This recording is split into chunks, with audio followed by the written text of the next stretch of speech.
Dikaios, Greek for justice or righteousness. In English, justice is thought of as having to do with the public sphere, as in distributive justice or retributive justice, whereas righteousness is thought of, if it's thought of at all, as a personal quality. But the Greeks had one word for both of these, and so really the public and the private spheres of fairness or equity were not so separate in the classical Greek mind as they are in our minds today, right? And this goes with the idea that political science, which has to do with politics, which has to do with the public sphere, which has to do with justice, is really an extension or a special branch of ethics, okay? The philosophical reflections on morality, moral codes, right and wrong, what is to be done and what is not to be done. This is reflected in works like Plato's Republic, his most famous work, which is often classified as the first work of political philosophy, but which is really fundamentally an examination of the definition of justice and an attempt to demonstrate that personal righteousness is always in the best interest of the righteous man. So, a little bit about that. All right?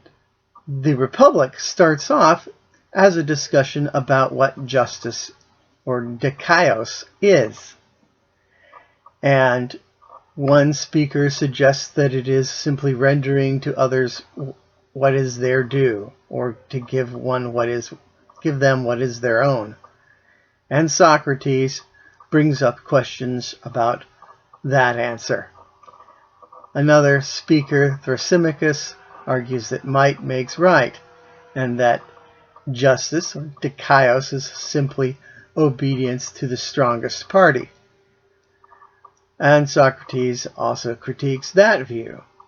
Then in Book 2 of the Republic, Plato's brothers, Glaucon and Adeimantus, challenge Socrates to prove that justice or righteousness is intrinsically valuable and not simply valued for its popular social effects.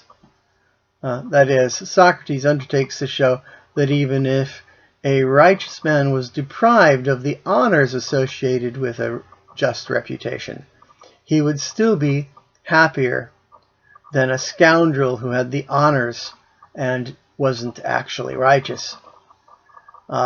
It's a tough burden of proof that Socrates faces here. But that's really what the Republic is about.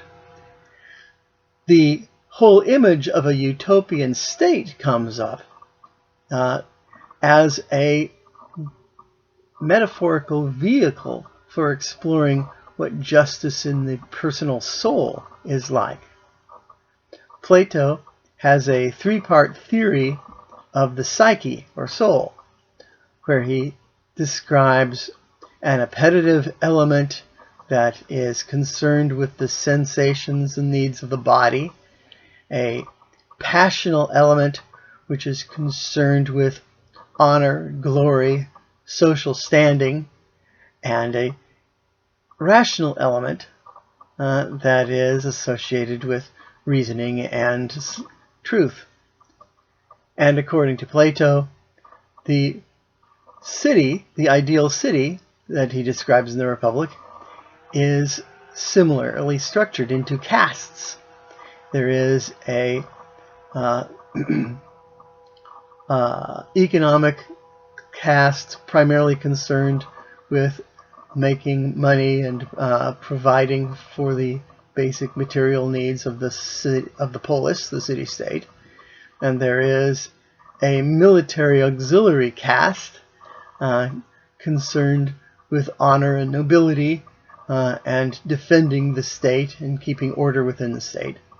And a rational, intellectual caste, the philosopher kings, of course, the ones who are supposed to really rule the state, because in Plato's view, the rational should rule.